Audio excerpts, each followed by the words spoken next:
Welcome to my new video. आज मैं आपको ऑस्मो रेगुलेशन इन प्रोटोजोन्स पढ़ाऊंगी। जो ऑस्मो रेगुलेशन है बेसिकली ये वो वाला प्रोसेस है जो कि प्रोटोजोन्स की बॉडी के अंदर वाटर को बैलेंस करता है। और जो ज़्यादातर हमारे प्रोटोजोन्स एनिमल्स होते हैं उसमें जो ऑस्मो रेगुलेशन है वो कॉन्ट्रैक्टाइल वैक्यूल से ही कैरिड आउट होती है। और बट दो जो हमारे मोस्टली प्रोटोजोन्स है जैसे कि हमारी मैरीन प्रोटोजोन्स और पैरासिटिक प्रोटोजोन्स, इसमें जो कॉन्ट्रैक्टाइल वैक्यूल है वो एब्सेंट होती है, क्योंकि ये दोनों मतलब ये सरफेस की हेल्प से अपनी ऑस्मो रेगुलेशन ही करवा लेते हैं। जैसे कि मैरीन प्रोटोजोन्स हो गया, ये पानी में रहता है, सो जो इसका वाटर वो मतलब पानी के अंदर बैलेंस रहता है। और पैरासिटिक प्रोटोजोन्स वो भी खुद ही अपनी ऑस्मो रेगुलेशन कर लेते हैं। अगर हम इसकी एग्जाम्पल की बात करें तो मैरीन प्रोटोजोन्स की एग्जाम्पल है यूफ्लैजिलेटेड्स एंड डिनोफ्लैजिलेट्स।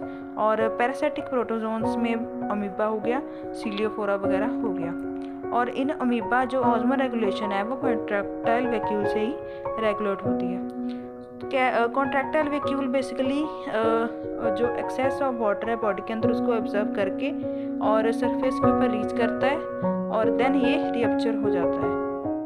और जो हमारे 3 साइंटिस्ट थे डक्कन विग और ईसी ववे एंड टी.एल. जन, इन 1967 इन्होंने वर्क किया था अमीबा के कॉन्ट्रैक्टाइल वैक्यूल पे। और देन इन्होंने कंक्लूड किया था कि जो कॉन्ट्रैक्टाइल वैक्यूल है उसकी कोई कॉन्ट्रैक्शन कैपेसिटी नहीं होती, ये रप्चर करता है ताकि ये जो एक्सेस वाटर है उसको सेंड आउट कर सके। इसलिए हम कॉन्ट्रैक्टाइल वैक्यूल को वाटर पल्सेटिंग वेसिकल्स भी कहते हैं। अगर हम जैसे इसकी स्ट्रक्चर की से समझे तो हमारा कॉन्ट्रैक्टाइल वैक्यूल आप देख सकते हो, जो फूड वैक्यूल है उसके मतलब आसपास ही होता है, क्योंकि ये कॉन्ट्रैक्टाइल वैक्यूल उसके पास होता है, क्योंकि जो फूड वैक्यूल है उसका फूड का काम होता है और कॉन्ट्रैक्टाइल वैक्यूल का एक्सक्रीशन का काम होता है। सो ये आसपास होते हैं और ये हमारा जो स्ट्रक्चर है वो अमीबा का है। देन हम कॉन्ट्रैक्टाइल वैक्यूल के बारे में पढ़ेंगे। कॉन्ट्रैक्टाइल वैक्यूल लार्ज होता है, कलरलेस होता है, पल्सेटिंग ऑर्गन होता है और ये फ्लूइड फिल्ड ऑर्गेनिल्स होता है जो कि ज़्यादातर सारे प्रोटोजोन्स में ही पाया जाता है। और कॉन्ट्रैक्टाइल वैक्यूल हमारे ज़्यादातर सारे ही प्रोटोजोन्स में पाया जाता है और ज़्यादातर ये फ्रेश वाटर फ्लैजिलेट्स, सेलिएटेड वगैरह एंड सार्कोडीना अमीबा सभी में पाया जाता है। और ये वैक्यूल है मैरीन सेलिएटेड में पाया जाता है, बट ये पैरासिटिक प्रोटोजोन्स में नहीं पाया जाता है। अगर हम इसकी शेप, साइज और अकरेंस की बात करें तो ये वाला वैक्यूल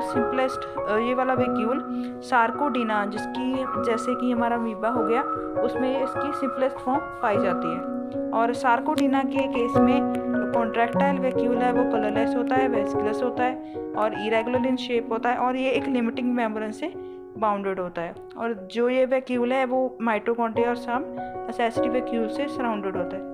नेक्स्ट, लोकेशन और नंबरिंग। जो इसकी लोकेशन है वो फिक्स्ड नहीं होती। जैसे हम सेलिएटेड कॉन्ट्रैक्टाइल वैक्यूल में बात करें तो इसमें इसका नंबर 2 नंबर है। ये दोनों बॉडी के एंड में पाया जाता है, जैसे पोस्टर और एंटीरियर। और इसके स्ट्रक्चर में जो मतलब इसका स्ट्रक्चर है उसमें एम्प्टी वेसिकुलस होते हैं जो कि फ्लूइड के साथ फिल्ड होते हैं।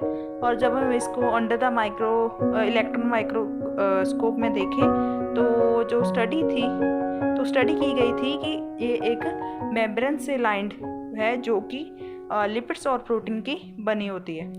नेक्स्ट, वर्किंग की बात करें तो ये 2 स्टेप्स से वर्क करता है, डायस्टोल और सिस्टोल। डायस्टोल का मतलब है कि जो कॉन्ट्रैक्टाइल वैक्यूल है वो अपने मैक्सिमम साइज से इनलार्ज कर गया है। और सिस्टोल का मतलब कि जो कॉन्ट्रैक्टाइल वैक्यूल है वो कॉन्ट्रैक्ट करता है ताकि वो एक्सेस ऑफ वाटर को एक्सपेल कर सके। और जो अमीबा सार्कोडीना है उसमें हमारी कॉन्ट्रैक्टाइल वैक्यूल की बस्टिंग भी पाई जाती है। नेक्स्ट, हम थ्योरीज की बात करें, जो कि इस कॉन्ट्रैक्टाइल वैक्यूल की वर्किंग की थ्योरीज की बात करें तो सबसे पहले है ऑस्मोटिक थ्योरी। ऑस्मोटिक थ्योरी क्या एक्सप्लेन करती है? वाटर और सॉल्ट की मेंटेनेंस, मतलब कि ये देखती है कि वाटर और सॉल्ट मेंटेन है कि नहीं। नेक्स्ट है हमारी फिल्ट्रेशन थ्योरी। फिल्ट्रेशन थ्योरी क्या स्टेट्स करती है कि जो वाटर है फ्रॉम द साइटोप्लाज्म वो कॉन्ट्रैक्टाइल वैक्यूल से फोर्स्ड होके थ्रू द मेम्ब्रेन और इंटरनल हाइड्रोस्टैटिक प्रेशर तक जाता है। बट जो किचिंग था उसने इसको कॉन्ट्राडिक्ट किया था। नेक्स्ट है सिक्रीशन थ्योरी। सिक्रीशन थ्योरी क्या होल्ड करती है कि वाटर जो है एक्टिवली सिट्यूटेड है वैक्यूल के अंदर ड्यूरिंग द डायस्टॉल, और जो ये थ्योरी है वो मोस्टली वाइडली एक्सेप्टेड की गई थी। डायस्टॉल और सिस्टॉल जो क्या एट्रीब्यूट करता है contractile nature of the vacuole well. So thank you so much for watching my video. अगर आपको समझ आया तो प्लीज़ मेरी वीडियो को लाइक, शेयर और मेरे चैनल को सब्सक्राइब करना, और मुझे इसके रिगार्डिंग व्यूज़ कमेंट्स में बताना कि आपको ये टॉपिक कैसा लगा, आपको समझ आया कि नहीं आया। और अगर आपको कोई प्रॉब्लम है या आपको नहीं समझ आता तो आप मुझे कमेंट करके बता सकते हो। मैं नेक्स्ट टाइम उस प्रॉब्लम को इम्प्रूव करने की कोशिश करूँगी। So thank you so much.